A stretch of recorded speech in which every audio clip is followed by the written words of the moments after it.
Hey guys, and welcome to this month's edition of Hey Chris, What You Playing? And this episode is going to be unlike any other episode I've ever done. I'm not actually going to play a video game this month. Being that it's October and the Halloween season is upon us, I felt like a horror game was in order. But I didn't want to just do another video game. I felt like I wanted to do something a little different. And when I got looking through my board game collection, I found the perfect choice. I decided that this month we'd take a look at the 1987 release, A Nightmare on Elm Street board game.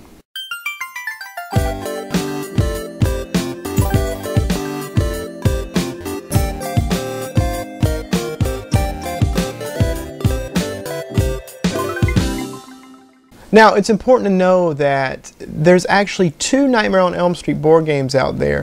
One is A Nightmare on Elm Street, the Freddy game, which is very different from the game we're going to be playing. In the Freddy game, you actually have to build a little house, and you have traditional pieces, and it's a very different gameplay entirely. Now, that's not to say that one game is better than the other. That's honestly a matter of personal preference. I'll be honest with you, I really enjoy this game. I've never played the 1989 release, so I really have no basis on that one. You're going to watch a little bit of the gameplay. Maybe you'll want to check it out. Before we get into the gameplay part, I want you to know what's inside the box. So here we go. So we're going to take a look and see what's inside the box. I just want to note that I really like the artwork on the cover of this box. It's just cool to me. So once we open it up, we see a pretty interesting presentation of the artwork again. Here are the cards. This is how you play the game in lieu of dice. There are a couple different types. There are movement cards. There are cards that Freddy appears. There are cards that you attack Freddy with. Underneath the cover here, first is the instruction booklet. It's illustrated, which help. And the rules seem a little vague at first until you really start playing. Once you start playing, it really is clear that it's not as complicated as you seem to have made it. Here are your Freddy pieces. These pop out. These are just going to be the representation of Freddy on the board. Here are the partner cards. Whenever you play with enough people, you can pair up.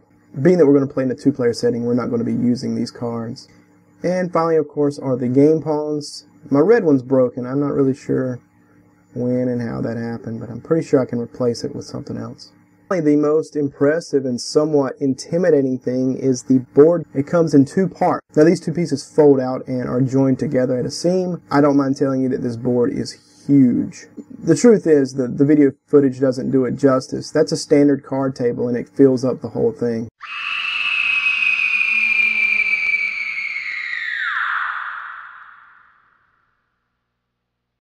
Thinking out loud. Are you thirsty? I'm sorry. You got English muffin in your teeth. You know I'm not editing this out. I'm gonna keep that in there. You watch me. We all know you're not reading that. Alright, so which three do you want to be? Okay. These guys. Alright, so I gotta deal the three cards first, My trusty manual. Yes, we each get three cards. Don't be doing that 1, 2. It's 1, 2, 1, 2. I'm not gonna. I'll do it right. Ridiculous. I hate when people do that. 1, 2, 3, 4, 5. 1, 2, 3, 4. I'm like that. I've never done that ever. Okay, I never know. Alright, look. This game is not Monopoly. I'll tell you that much. It's not at all. So yeah, it's because there's scary little rhymes on every card. Well, there are scary little. But now the interesting thing. Did I tell you this? I feel like I told you this. There's another version. There's a completely different Nightmare on Elm Street game that is more like Monopoly. It's like a traditional dice game. But you've got to. I don't think so. But you've got to build you got to build the house. Oh, that's fun. It's kind of cool. It's three-dimensional. It's like Jenga. No, it's nothing like Jenga. It's you're building, and it's like that stupid book. What book? That book you read me that one time. The Forbidden Game trilogy. No. You should read it. No. Can't remember who that was. You're ridiculous. Alright. We gotta flip this card over. Yeah, oh yeah. How do we decide who goes first? Oh, who goes first? Arm wrestle for it? Mud wrestle for it? The player with player card 1 takes the first turn. But we don't do player cards. So... ladies go first. Oh, So what? Oh, so there's two types of matching. It can either be the rhyme that matches, or the rhyme and the numbers. I think. Oh, so like 3 and 5 here.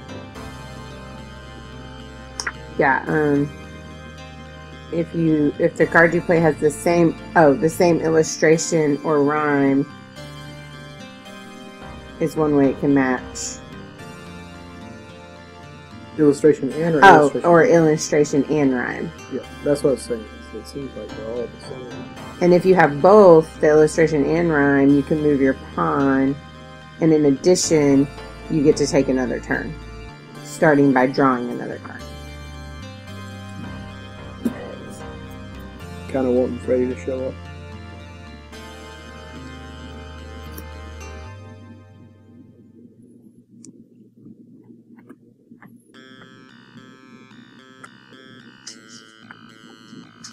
And then I get to go again because I matched both. Oh, you double match. Okay. Here we go. So he goes to F. Did he just? I just pick one and put him on F. Mm-hmm. Face up. Oh. That's kind of nice. This isn't a bad game. It'd be fun with more people. Oh yeah, it'd be a lot more fun. Especially whenever you get to play as teams and partner up. That's a really cool thing. Because if you're terrible and you're having a bad night, you know, and your buddy's winning, I mean you're winning too. But they don't know that they're your buddy. So, it doesn't matter. I know, but so like. But if you're like me, you have to sneakily protect them. But if you're like me and you cheat, you know. Or you figure out I'm your buddy and you hate me, and you just kill yourself to get me out. Stop. It's a wild game. My turn, right? Yeah. It's a wild. Oh, and you really got to pay attention to the rhyme and everything on the thing because the cards are a little much. Well, there's a lot. I mean, I'll show you guys. You know, later. We'll see. Right here, the illustrations and stuff are just wow. That's great. There's Johnny Depp, right there on my card. Johnny Depp. It sure is Johnny Depp. Did you ever watch the original movie? Me? Yeah.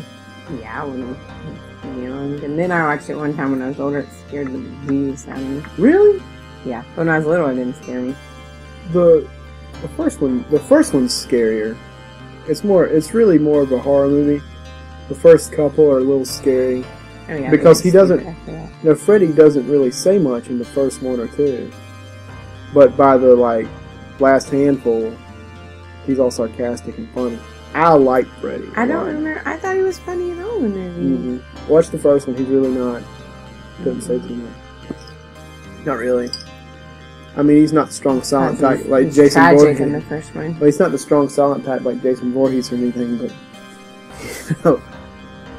I feel like we should have tea and just I don't know. This seems appropriate. I feel like I need a lager. Go ahead. It's your turn. I feel like we should have a big boombox jamming so loud, you know, so we don't have to sleep, you know, like they did in the movie. And eating handfuls of caffeine pills, yeah, that'd probably be more productive than a Red Bull. No, have you ever, you know, when she eats the handful of caffeine pills and washes them down with black coffee. Mm-hmm. That's funny. And then she still falls asleep because she's been up for a week and her hair's white. It's scary. Her hair's turning white. Did you ever watch New Nightmare? That's actually one of my favorite. That's actually probably my favorite one, and I know that a lot of people harp on it, say it's not really a nightmare. I think it's even more intense than. Think about it. All right. Radiant light. That really wasn't. That wasn't But that wasn't in the closet. But that wasn't It wasn't like a slasher thing. No, the original Friday 13th. In my opinion, that's the scariest one. And that was a lady. Oh. It was? Yes. It's Jason's mom. That movie's by far, in terms of a film. Which one's the one with the family out when they pick up the guy in the van at the beginning? Maybe like cuts his fingers. That's Texas Chainsaw Massacre. Oh, that's the one I don't. That's my favorite horror movie.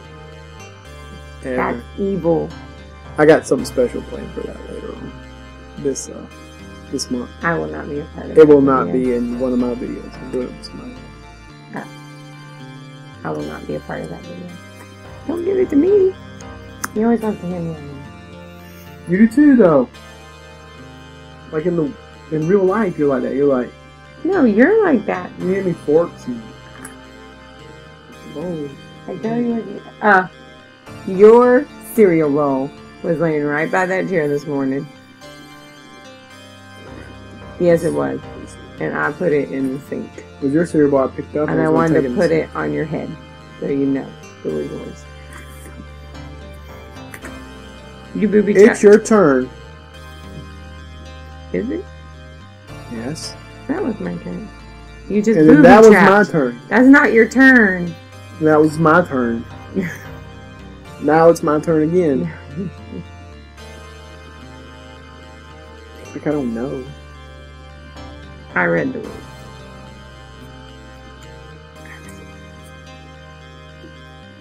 God suck. You can't put them back. 2? Yep. 1. Oh. Oh, you're moving. You're moving. You can move 4. Oh. You win. I hate you. But he owes you. No, I don't. Mm-hmm. You destroy me at risk, you kidding? One time. Once. And we didn't put that on videotape. Well guys, that was Nightmare on Elm Street, the board game. It was a lot of fun, and me and my wife had a good time playing it. You know, at first when we first read through the directions, we were scared that it was going to be too complicated, but it really is a very simple game to pick up. So if you happen to have a copy, or you want to run out and find a copy, it's definitely worth taking a look at. Well, remember to rate, comment, and subscribe. As always, thanks for watching.